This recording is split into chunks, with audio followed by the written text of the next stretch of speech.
Jadi intinya begitu, kalian nanti akan daftar secara online mulai tanggal 30 Juni sampai 4 Juli 2025.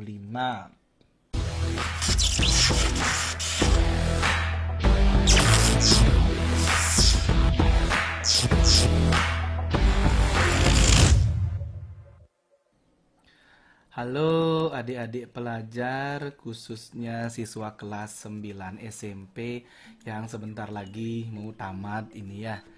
Jadi walaupun kalian belum dinyatakan lulus secara resmi, tapi kakak yakin banyak di antara kalian yang sudah mulai mempersiapkan diri untuk melanjutkan sekolah ke jenjang yang lebih tinggi, yaitu ke SMA maupun SMK.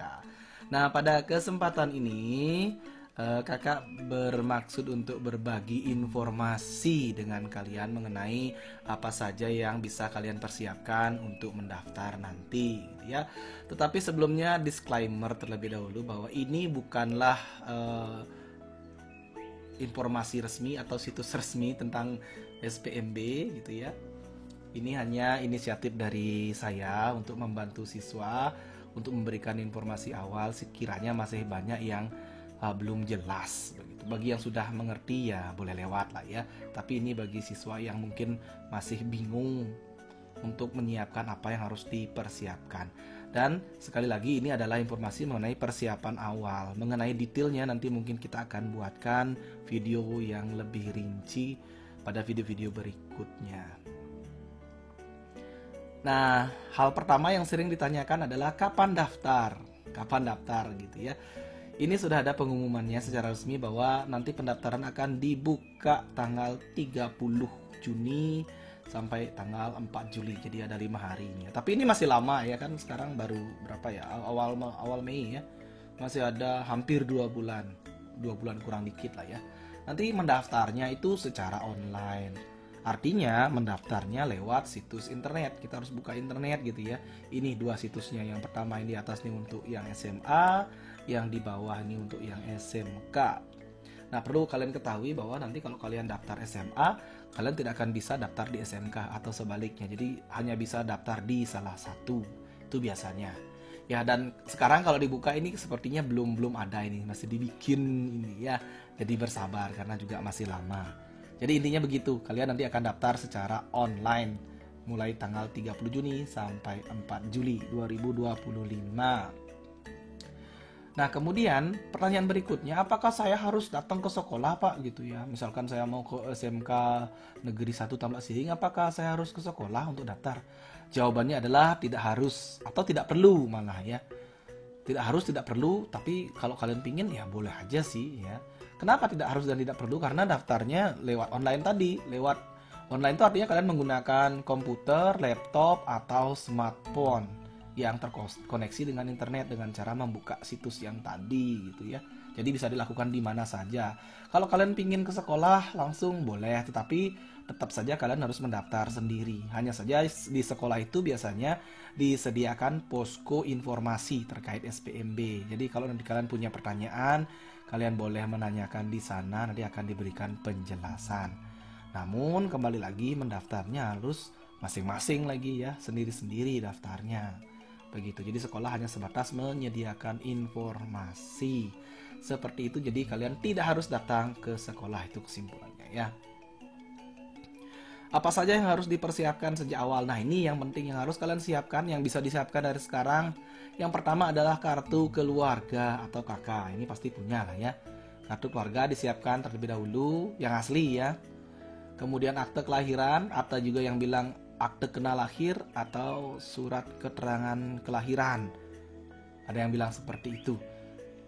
Ya, ini sepanjang pengalaman kakak menemani siswa mendaftar dari tahun ke tahun, ada saja yang belum punya akte kelahiran. Jadi kalau yang belum punya silakan segera dibuat nih ya. Jangan sampai nggak punya sampai akhir, ini masih ada waktu sekitar 2 bulan kurang dikit. Jadi cukuplah untuk membuat akte kelahiran bagi yang belum punya ya. Kemudian ini rapor sekarang diminta tuh di penjelasan resmi untuk PPDB lagi, untuk SPMB yang sekarang itu rapor. Nah, tapi nggak tahu nanti kayak gimana, apakah nanti akan disuruh scan dan upload itu siapkan saja, karena kalau dulu itu cuma surat keterangan nilai raport saja yang diperlukan. Sekarang raport itu harus katanya, apakah ini akan diupload pada saat mendaftar atau hanya ditunjukkan pada saat daftar ulang, itu belum jelas. Jadi silakan disiapkan saja dulu raportnya, nanti kalau diminta untuk di scan dan diupload ya tinggal di scan dan diupload begitu ya. Raport asli loh ya. Jadi kalau ada yang masih salah raportnya, ada informasi atau apa yang salah, silakan perbaiki terlebih dahulu ya, biar tidak jadi masalah. Kemudian ini bagi yang punya sekarang ya, bagi yang punya kartu sosial ini. Kartu sosial ini berguna kalau kalian ingin menggunakan jalur afirmasi atau keluarga kurang mampu lah bilang ya, gampangnya gitu. Kartu sosial itu terdiri dari yang pertama kartu keluarga sejahtera KKS. Nanti lihat saja di tulisan di kartu itu ada tulisannya ya, entah yang mana. Kartu perlindungan sosial atau KPS, kartu keluarga harapan atau KKH, dan kartu Indonesia Pintar atau KIP. Ini biasanya diminta cuma salah satu aja cukup, nggak harus semua, salah satu aja cukup. Kartunya ini warna-warni, ada yang warnanya ada ungunya, ada merahnya gitu ya, ada yang warnanya agak gold gitu, nggak hafal, nanti silakan kalian lihat lah, pokoknya ada tulisan begini. Salah satunya bolehlah digunakan untuk mendaftar lewat jalur afirmasi. Nah, ada yang tidak bisa digunakan, yang dulu boleh digunakan tapi sekarang nggak boleh digunakan. Contohnya adalah kartu Indonesia Sehat atau KIS yang warna hijau itu, atau kartu jaminan kesehatan gitu namanya, nggak boleh juga. Atau kalian misalkan dapat surat keterangan kurang mampu dari kepala desa, itu tidak bisa digunakan ya. Sekali lagi, surat keterangan tidak mampu, surat keterangan kurang mampu itu tidak bisa digunakan. Nah, kemudian bagi yang memiliki piagam penghargaan juga silakan siapkan piagam penghargaan. Nanti ada jalur prestasi namanya ya, menggunakan piagam penghargaan. Silakan coba dulu siapkan sebanyak-banyaknya yang kalian punya. Nanti secara khusus kita akan bahas mengenai jalur prestasi ini, jalur piagam penghargaan ini. Berikutnya yang harus dipersiapkan adalah ini, materai 10.000.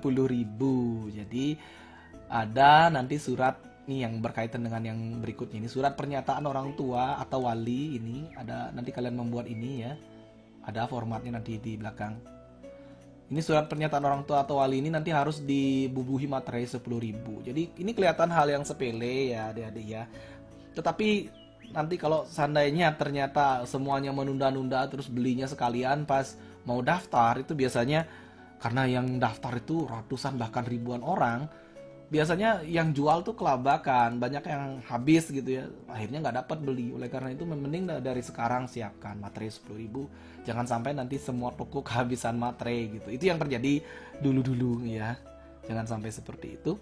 Lalu surat pernyataan orang tua nanti boleh diketik, kalau nggak salah boleh ditulis tangan juga, tapi ya mending diketik aja, itu nanti dibubuhi materai, nanti di belakang ada contohnya ya.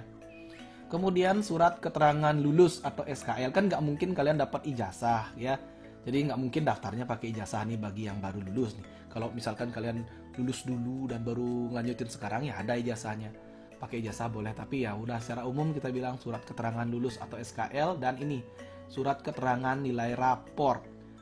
Nah, surat keterangan nilai raport ini adalah rekapitulasi nilai raport kalian 4 mapel, bahasa Indonesia, bahasa Inggris, matematika, dan ilmu pengetahuan alam dari semester 1, 2, 3, sampai 5. Itu nanti tertera dalam satu kertas, masing-masing nilainya, kemudian rata-ratanya untuk setiap mapel berapa, lalu jumlahnya. Ya, itu akan ada nanti. Nah, ini 2 item terakhir ini, yang ini nih ya, itu diberikan oleh sekolah, bukan kalian yang bikin. Sekolah yang akan memberikan. Kalau di SMP Negeri 1 Tampak Siring biasanya diberikan itu pada saat kelulusan. Pada saat pengumuman lulus itu langsung dikasih siswanya berupa surat keterangan lulus dan surat keterangan nilai raport. Nanti kalau dapat itu kalian simpan baik-baik. Jangan sekarang minta, sekarang belum ada itu ya. Nanti tunggu sampai kalian dinyatakan lulus. Ya, bisa pada saat kelulusan, bisa setelah kelulusan, mungkin sekolah-sekolah lainnya. Ya, seperti itu. Nanti kalau sudah dapat simpan baik-baik, karena itu akan digunakan untuk mendaftar. Nah, kemudian ada ketentuan tambahan mengenai ini, keaslian dokumen. Semua dokumen harus asli. Sekali lagi, bukan fotokopi ya, asli. Jangan nanya lagi, Pak, ini fotokopiannya boleh, harus asli pokoknya mintanya gitu ya. Kemudian semua dokumen harus di-scan. Nah, ada lagi yang nggak ngerti apa itu di-scan, Pak. Ini kemarin ada yang bertanya. Di-scan tuh maksudnya gimana, Pak? Nah, dokumen itu kan semua dalam bentuk cetak, dalam bentuk lembaran. Agar itu tersimpan di komputer, maka melalui proses yang namanya proses scan atau scanning menggunakan alat yang namanya scanner. Jadi lembaran dokumen kalian itu dimasukkan ke scanner gitu ya, dijalankan lalu nanti tersimpan di komputer gitu ya dalam bentuk file komputer. Begitu. Jadi menggunakan alat dan menggunakan komputer. Oh, bisa nggak menggunakan HP? Secara teori bisa menggunakan HP, tetapi memerlukan keterampilan yang lumayan bagus agar hasilnya bagus gitu, harus memenuhi syarat ya. Karena pertama syaratnya format filenya JPG atau PDF. Ya ini semuanya kalau menggunakan HP juga bisa menghasilkan file JPG maupun PDF. Kemudian syarat berikutnya dokumen terlihat jelas dan rapi. Nah ini kalau menggunakan HP ini agak sulit, perlu keterampilan dan ketelitian agar hasilnya jelas dan rapi. Kalau kalian bisa membuat seperti itu ya silakan gunakan HP. Kalau nggak salah pakai Cam Scanner gitu ya aplikasinya ya. Kemudian ukuran file maksimum 1 MB. Nah, ini juga yang agak sulit di HP. Kalau secara otomatis biasanya dokumen yang dihasilkan file yang dihasilkan lewat sekian menggunakan HP itu pasti gede-gede ukuran filenya. Nah, kalau kalian mengerti bagaimana cara mengecilkan file, berarti kalian bisa membuat sendiri dengan menggunakan HP. Tapi kalau tidak ngerti, ya gampang, tinggal di-scan. Gimana caranya scan, Pak? Dibawa ke tukang scan. Di mana ada tukang scan? Di tempat-tempat orang ngetik gitu ya, tempat orang-orang yang ngeprint, ngetik, bikin foto, yang kayak gitu-gitu tuh. Ya pasti bisalah scan dan bayarnya tidak mahal gitu ya. Ya silakan itu ini sendirilah, diputuskan sendiri mau scan pakai HP boleh, mau bawa ke tukang scan biar gampang itu juga boleh. Nah kemudian tentang kartu keluarga, ini penting. Jadi untuk semua jalur selain jalur domisili, ini selain jalur domisili, maka kartu keluarganya itu nggak ada ketentuan mengenai tanggal terbit. Artinya ya udah, kalau kartu keluarganya udah asli, bukan fotokopi, ya udah boleh langsung dipakai gitu. Entah kapan dia diterbitkan, entah udah lama, entah baru kemarin, boleh langsung dipakai. Yang penting asli. Itu kalau semua jalur selain jalur domisili. Nah, kalau jalur domisili bagaimana? Untuk jalur domisili ini ada syarat tambahan bahwa kakaknya itu paling diperbolehkan yang terbit sebelum 30 Juni tahun 2024. Artinya agak lama dikit gitu ya. Jadi tanggal 29 Juni 2024 atau yang tahun 2023, tahun 2022, 2021 dan kesono semuanya itu boleh dipakai sepanjang kakaknya asli gitu ya. Kalau kakaknya nggak asli, hilang misalnya kakak aslinya, ya kalian harus cari kakak yang asli ke kantor catatan sipil begitu ya. Nah, bagaimana kalau kakaknya terbit setelah ini? Artinya agak baru kemarin ini nerbitin bikin kakak. Bagaimana? Ya kalian harus menyertakan nanti kakak yang lama. Nah, yang kakak yang lama ini, yang sebelum yang baru ini itu boleh yang asli, boleh yang fotokopi begitu. Nah, lalu ada pertanyaan berikutnya, bagaimana kalau kakak saya baru terbit nih, tetapi saya nggak punya yang asli yang lama sama yang fotokopian yang lama, nggak punya, nggak ada arsipnya gitu. Nah, ini belum ada ketentuannya untuk saat ini. Gimana caranya? Itu masih menjadi pertanyaan juga ya. Tetapi kalau berdasarkan aturan tahun lalu, kalau kalian kakaknya baru dan kalian tidak punya arsip yang lama, maka kalian harus datang ke kantor catatan sipil mencari surat keterangan. Surat keterangan apa? Surat keterangan bahwa kalian tidak pindah domisili gitu ya. Tapi sekali lagi ini yang tahun lalu, yang tahun sekarang belum ada keterangannya. Seperti itu. Lalu tentang surat pernyataan orang tua atau wali. Nah, orang tua atau wali itu membuat surat pernyataan nanti yang intinya adalah menyatakan bahwa seluruh informasi yang disampaikan adalah benar. Itu nanti ada formatnya ya.